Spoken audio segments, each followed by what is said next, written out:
Hey everyone, and welcome back to another video. And in this video, I'm going to show you how to connect your XGIMI projector to your MacBook Air. Now, this video is going to be particularly useful for individuals. Let's say that you just got your XGIMI projector. How do you actually go ahead and connect it to your MacBook Air? Now, this video is going to be short, sweet, and simple, guys. There's not going to be a lot of steps involved. But in order to do this, what you're first going to do is that you want to make sure that your XGIMI projector is connected to the wall and powered on. Next, you want to go ahead and get an HDMI cable.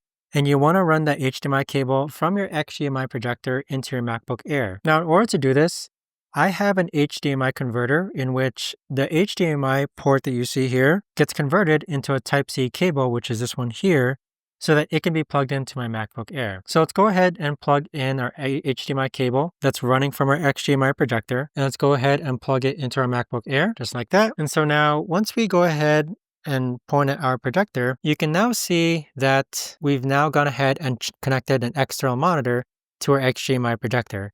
But there you have it, guys. That right there is the best and easiest way that I know of to actually go ahead and connect your XGIMI projector to your MacBook Air. If you guys know of a better or easier way to actually do this, let me know in the comments down below.